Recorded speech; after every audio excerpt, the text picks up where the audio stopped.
Bueno, no se asusten, porque empezaré diciendo seré breve, pero esta vez es verdad. Y es verdad porque yo estoy empeñado en una inútil campaña contra la inflación palabraria en América Latina, que yo creo que es más jodida, más peligrosa que la inflación monetaria, pero se cultiva con más frecuencia. Y porque además lo que voy a hacer es leer para ustedes un mosaico de textos breves, previamente publicados en revistas, periódicos, libros, pero no reunidos como ahora en una sola ocasión, reunidos en torno a una pregunta que me ocupa y me preocupa, como estoy seguro a todos ustedes, que es la pregunta siguiente: ¿los derechos de los trabajadores son ahora un tema para arqueólogos?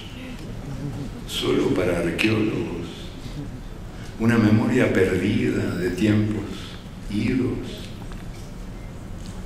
Un mosaico es un mosaico armado con textos diversos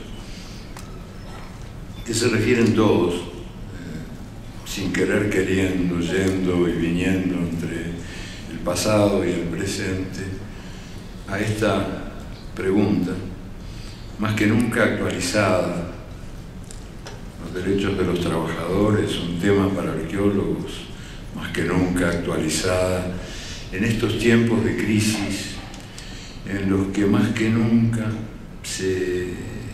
los derechos están siendo despedazados por el huracán feroz que se lleva todo por delante, que castiga el trabajo y en cambio recompensa la especulación y está arrojando al tacho de la basura más de 2 siglos de conquistas obreras. Voy a leer los textos y cada uno con su titulito. La tarántula universal. Ocurrió en Chicago en 1886. El 1 de mayo, cuando la huelga obrera paralizó Chicago y otras ciudades, el diario Philadelphia Tribune diagnosticó: el elemento laboral ha sido picado por una especie de tarántula universal y se ha vuelto loco de remate. Locos de remate estaban los obreros que luchaban por la jornada de trabajo de 8 horas y por el derecho a la organización sindical. Al año siguiente, muchos de ustedes lo saben, pero nunca está de más repetirlo, 4 dirigentes obreros acusados de asesinato fueron sentenciados sin pruebas en un juicio mamarracho. Se llamaban Georg Engel, Adolf Fischer, Albert Parsons y August Spies. Marcharon a la horca y mientras el quinto condenado, Louis Link, se había volado la cabeza en su celda. Cada 1 de mayo el mundo entero lo recuerda. Que dicho sea de paso, les cuento que yo estuve en Chicago hace no me acuerdo ahora, pero 7, 8 años, y les pedí a mis amigos que me llevaran al lugar donde todo esto había ocurrido. Y no lo conocían. Y entonces me di cuenta de que en realidad esta ceremonia universal, la única fiesta de veras universal que existe, en Estados Unidos no se celebraba. O sea, era en ese momento el único país del mundo donde el 1 de mayo no era el Día de los Trabajadores. En estos últimos tiempos eso ha cambiado. Recibí hace poco una carta muy jubilosa de esos mismos amigos contándome que ahora había en ese lugar un monolito que recordaba a estos héroes del sindicalismo, y que las cosas habían cambiado y que se había hecho una manifestación de cerca de 1 millón de personas en su memoria por primera vez en la historia. Y la carta terminaba diciendo: ellos te saludan. Al año siguiente, bueno, sigo con la lectura. Cada 1 de mayo el mundo entero recuerda a esos mártires, y con el paso del tiempo las convenciones internacionales, las constituciones y las leyes les han dado la razón. Sin embargo, las empresas más exitosas siguen sin enterarse. Prohíben los sindicatos obreros y miden las jornadas de trabajo con aquellos relojes derretidos de Salvador Dalí. Una enfermedad llamada trabajo. En 1714 murió Bernardino Ramazzini. Él era un médico raro, un médico rarísimo, que empezaba preguntando: ¿en qué trabaja usted?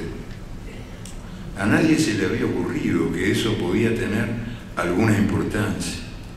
Su experiencia le permitió escribir el primer tratado de medicina del trabajo, donde describió una por una las enfermedades frecuentes en más de 50 oficios, y comprobó que había pocas esperanzas de curación para los obreros que comían hambre, sin sol y sin descanso, en talleres cerrados, irrespirables y mugrientos.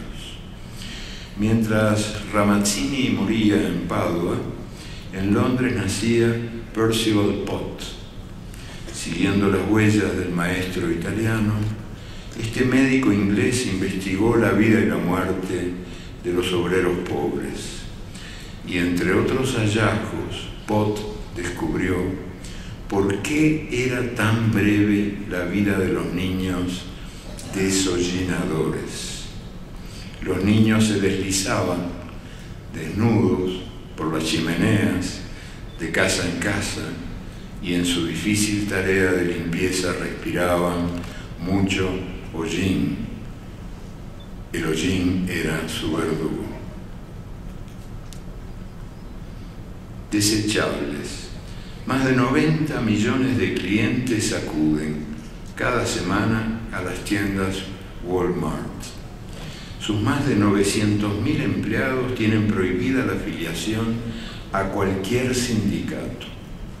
Cuando a alguno se le ocurre la idea, pasa a ser un desempleado más. La exitosa empresa niega sin disimulo uno de los derechos humanos proclamados por las Naciones Unidas: la libertad de asociación. Y más, el fundador de Walmart, Sam Walton, recibió en 1992 la Medalla de la Libertad, una de las más altas condecoraciones de los Estados Unidos. 1 de cada 4 adultos norteamericanos y 9 de cada 10 niños incluyen en McDonald's la comida plástica que los engorda. Los trabajadores de McDonald's son tan desechables como la comida que sirven. Los pica la misma máquina. Tampoco ellos tienen el derecho de sindicalizarse. En Malasia, donde los sindicatos obreros todavía existen y actúan, las empresas Intel, Motorola, Texas Instruments y Hewlett Packard lograron evitar esa molestia. El gobierno de Malasia declaró Union Free, libre de sindicatos, el sector electrónico. Tampoco tenían ninguna posibilidad de agremiarse las 190 obreras que murieron quemadas vivas en Tailandia en 1993, en el galpón trancado por fuera donde fabricaban los muñecos de Sesame Street. Bart Simpson, la familia Simpson y los Muppets. En sus campañas electorales del año 2000, los candidatos Bush y Gore coincidieron en la necesidad de seguir imponiendo en el mundo el modelo norteamericano de relaciones laborales.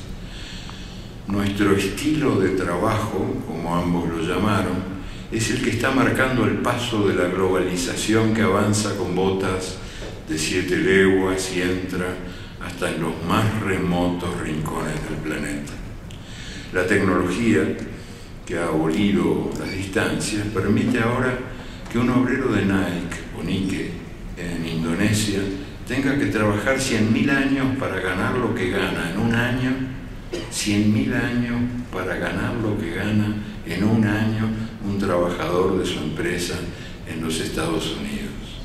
Es la continuación de la época colonial, en una escala jamás conocida.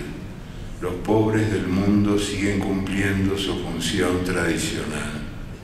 Proporcionan brazos baratos y productos baratos, aunque ahora produzcan muñecos, zapatos deportivos, computadoras o instrumentos de alta tecnología, además de producir, como antes, caucho, arroz, café, azúcar y otras cosas malditas por el mercado mundial. Desde 1919 se han firmado 183 convenios internacionales que regulan las relaciones de trabajo en el mundo. Según la Organización Internacional del Trabajo, de esos 183 acuerdos, Francia ratificó 115, Noruega 106, Alemania 76 y los Estados Unidos 14. El país que encabeza el proceso de globalización solo obedece sus propias órdenes. Así garantiza suficiente impunidad a sus grandes corporaciones, lanzadas a la cacería de mano de obra barata y a la conquista de territorios que las industrias sucias pueden contaminar a su antojo. Paradójicamente, este país que no reconoce más ley que la ley del trabajo, no reconoce más ley que la ley del trabajo fuera de la ley, es el que ahora dice que no habrá más remedio que incluir cláusulas sociales y de protección ambiental en los acuerdos de libre comercio. ¿Qué sería de la realidad, no? ¿Qué sería de ella sin la publicidad que la enmascara? Estas cláusulas son meros impuestos que el vicio paga a la virtud, con cargo al rubro relaciones públicas, pero la sola mención de los derechos obreros pone los pelos de punta a los más fervorosos partidarios, abogados, del salario de hambre, el horario de goma y el despido libre. Desde que Ernesto Zedillo dejó la presidencia de México, pasó a integrar los directorios de la Union Pacific Corporation y del consorcio Procter & Gamble, que opera en 140 países. Además, encabeza una comisión de las Naciones Unidas y difunde sus pensamientos en la revista Forbes. En idioma tecnocratés, se indigna contra lo que llama la imposición de estándares laborales homogéneos en los nuevos acordes comerciales. Traducido, eso significa: olvidemos de una buena vez toda la legislación internacional que todavía protege más o menos que más, a los trabajadores. El presidente jubilado cobra por predicar la esclavitud, pero el principal director ejecutivo de General Electric lo dice más claro: para competir hay que exprimir los limones.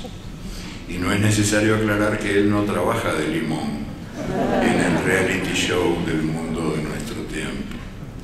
Ante las denuncias y las protestas, las empresas se lavan las manos y yo no fui.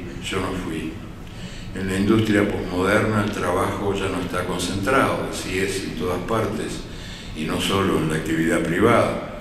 Los contratistas fabrican las 3/4 partes de los autos de Toyota. De cada 5 obreros de Volkswagen en Brasil, solo 1 es empleado de la empresa. de los 81 obreros de Petrobras muertos en accidentes de trabajo a fines del siglo XX, 66 estaban al servicio de contratistas que no cumplen las normas de seguridad. A través de 300 empresas contratistas, China produce la mitad de todas las muñecas Barbie para las niñas del mundo. En China sí hay sindicatos, pero obedecen a un Estado que en nombre del socialismo se ocupa de la disciplina de la mano de obra. Nosotros combatimos la agitación obrera y la inestabilidad social para asegurar un clima favorable a los inversores, explicó Bo Xilai, alto dirigente del Partido Comunista Chino. El poder económico está más monopolizado que nunca, pero los países y las personas compiten en lo que pueden. A ver quién ofrece más a cambio de menos, a ver quién trabaja el doble a cambio de la mitad. A la vera del camino están quedando los restos de las conquistas arrancadas por tantos años de dolor y de lucha. Las plantas maquiladoras de México, Centroamérica y el Caribe, que por algo se llaman sweatshops, talleres del sudor, crecen a un ritmo mucho más acelerado que la industria en su conjunto. 8 de cada 10 nuevos empleos en la Argentina están en negro, sin ninguna protección legal. 9 de cada 10 nuevos empleos en toda América Latina corresponden al llamado sector informal, un eufemismo para decir que los trabajadores están librados a la buena de Dios. La estabilidad laboral y los demás derechos de los trabajadores serán de aquí a poco un tema para arqueólogos, no más que recuerdos de una especie extinguida. En el mundo al revés, la libertad oprime. La libertad del dinero exige trabajadores presos de la cárcel del miedo, que es la más cárcel de todas las cárceles. El Dios del mercado amenaza y castiga, y bien lo sabe cualquier trabajador en cualquier lugar. El miedo al desempleo, que sirve a los empleadores para reducir sus costos de mano de obra y multiplicar la productividad, es hoy por hoy la fuente de angustia más universal de todas las angustias. ¿Quién está a salvo? ¿Quién está a salvo del pánico de ser arrojado a las largas colas de los que buscan trabajo? ¿Quién no teme convertirse en un obstáculo interno, para decirlo con las palabras del presidente de la Coca-Cola, que explicó el despido de miles de trabajadores diciendo que hemos eliminado los obstáculos internos? Y en tren de preguntas la última: ante la globalización del dinero que divide el mundo en domadores y domados, ¿se podrá internacionalizar la lucha por la dignidad del trabajo? Menudo desafío. Un raro acto de cordura. En 1998 Francia dictó la ley que redujo a 35 horas semanales el horario de trabajo. Trabajar menos, vivir más. Tomás Moro lo había soñado en su utopía, pero hubo que esperar 5 siglos para que por fin una nación se atreviera a cometer semejante acto de sentido común. Al fin y al cabo, ¿para qué sirven las máquinas si no es para reducir el tiempo de trabajo y ampliar nuestros espacios de libertad? ¿Por qué el progreso tecnológico tiene que regalarnos desempleo y angustia? Por una vez al menos hubo un país que se atrevió a desafiar tanta sinrazón. Pero, poco duró la cordura. La ley de las 35 horas murió a los 10 años. Este inseguro mundo, algo sobre la inseguridad. Hoy, digamos que hoy, está escrito el abril 28, el 28 de abril, Día de la Seguridad en el Trabajo.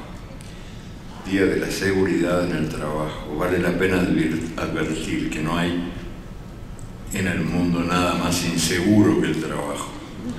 Cada vez son más y más los trabajadores que despiertan cada día preguntando: ¿cuánto sobraremos? ¿Quién me comprará? Muchos pierden el trabajo y muchos pierden, trabajando, también la vida. Cada 15 segundos muere un obrero asesinado por eso que llaman accidentes de trabajo. La inseguridad pública es el tema preferido de los políticos que desatan la histeria colectiva en cada elección. Peligro, peligro, proclaman. En cada esquina acecha un ladrón, un violador, un asesino. Pero esos políticos jamás denuncian que trabajar es peligroso. Y es peligroso cruzar la calle, porque cada 25 segundos muere un peatón, asesinado por eso que llaman accidentes de tránsito. Y es peligroso comer, porque quien está a salvo del hambre puede sucumbir envenenado por la comida química. Y es peligroso respirar, porque en las ciudades, en las grandes ciudades, el aire puro es como el silencio, un artículo de lujo. Y también es peligroso nacer, porque cada 3 segundos muere un niño que no ha llegado vivo a los 5 años de edad. Una historia real, para acabar, que se me fue la mano me parece, con las teorías, un par de cosas así que tengan más que ver con la realidad de carne y hueso, como la historia de Maruja. El 30 de marzo, Día del Servicio Doméstico, no viene mal contar la breve historia de una trabajadora de uno de los oficios más ninguneados del mundo. Maruja no tenía edad. De sus años de antes nada decía. De sus años de después nada esperaba. No era linda, ni fea, ni más o menos. Caminaba arrastrando los pies, empuñando el plumero o la escoba o el cucharón. Despierta, hundía la cabeza entre los hombros. Dormida, hundía la cabeza entre las rodillas. Cuando le hablaban, miraba el suelo, como quien cuenta hormigas. Había trabajado en casas ajenas desde que tenía memoria. Nunca había salido de la ciudad de Lima, nunca. Mucho trajinó, de casa en casa, y en ninguna se hallaba. Por fin encontró un lugar donde fue tratada como si fuera persona. A los pocos días se fue, se estaba encariñando. Desaparecidos. Agosto 30, Día de los Desaparecidos. Los muertos sin tumba, las tumbas sin nombre, las mujeres y los hombres que el terror tragó, los bebés que son o han sido botín de guerra, y también los bosques nativos, las estrellas en la noche de las ciudades, el aroma de las flores, el sabor de las frutas, las cartas escritas a mano, los viejos cafés donde había tiempo para perder el tiempo, el fútbol de la calle, el derecho a caminar, el derecho a respirar, los empleos seguros, las jubilaciones seguras, las casas sin rejas, las puertas sin cerradura, el sentido comunitario y el sentido común. El origen del mundo, para terminar. Hacía pocos años que había terminado la Guerra Española y la cruz y la espada reinaban sobre las ruinas de la República.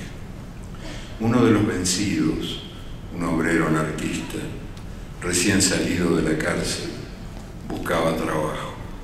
En vano revolvía cielo y tierra. no había trabajo para un rojo. Todos le ponían mala cara, se encogían de hombros, le daban la espalda. Con nadie se entendía, nadie lo escuchaba.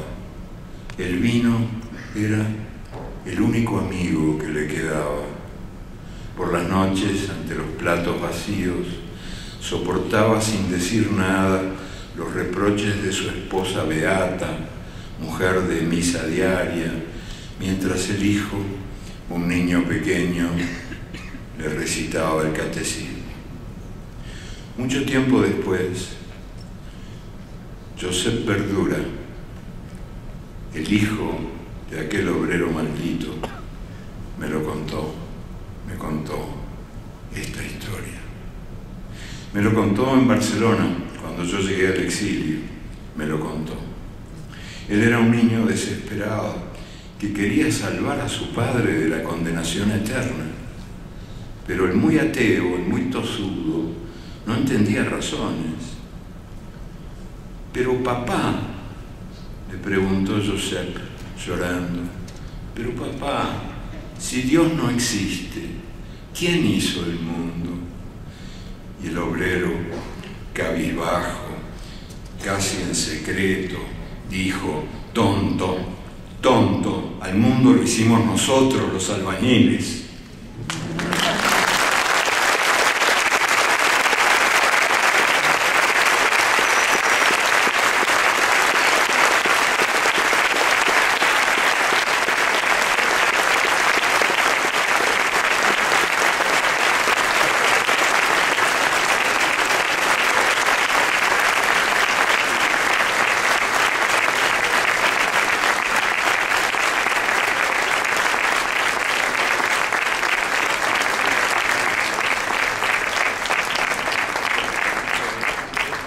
Bueno, agradecemos a todos la participación, agradecemos a Eduardo Galeano y los esperamos para participar en Medellín de la próxima conferencia latinoamericana y caribeña de ciencias sociales. Muchas gracias. El diario Philadelphia Tribune diagnosticó: el elemento laboral ha sido picado por una especie de tarántula universal y se ha vuelto loco de remate. Locos de remate estaban los obreros que luchaban por la jornada de trabajo de 8 horas y por el derecho a la organización sindical. Al año siguiente, muchos de ustedes lo saben, pero nunca está de más repetirlo, 4 dirigentes obreros acusados de asesinato fueron sentenciados sin pruebas en un juicio mamarracho.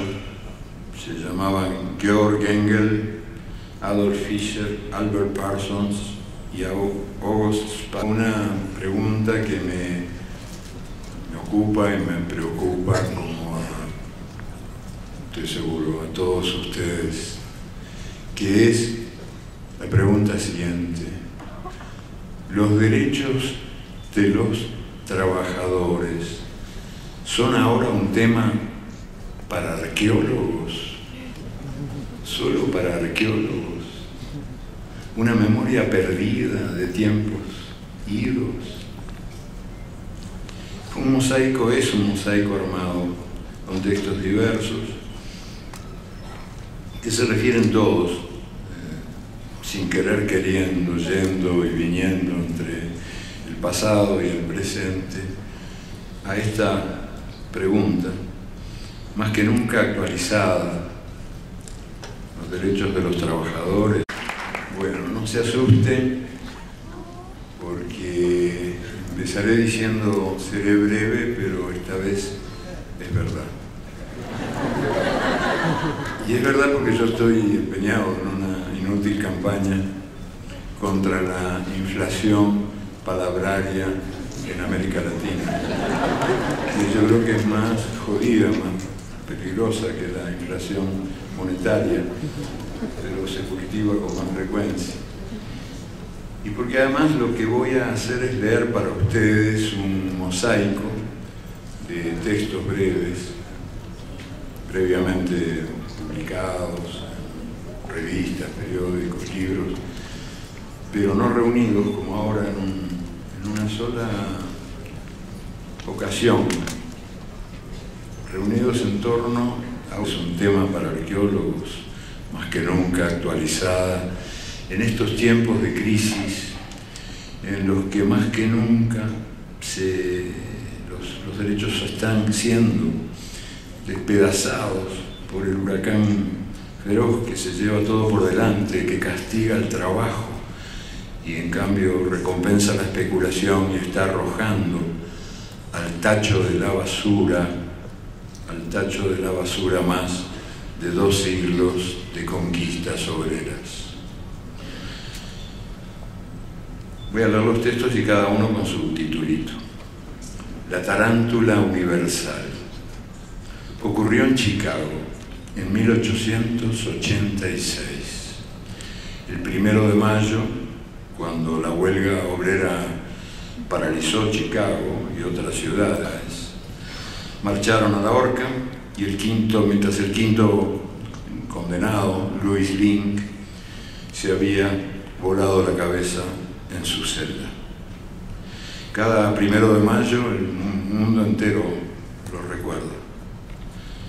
Que dicho sea de paso les cuento que yo estuve en Chicago hace no me acuerdo ahora, pero 7, 8 años, y les pedí a mis amigos que me llevaran al lugar donde todo esto había ocurrido. Y no lo conocían. Y entonces me di cuenta de que en realidad esta ceremonia universal, la única fiesta de veras universal que existe,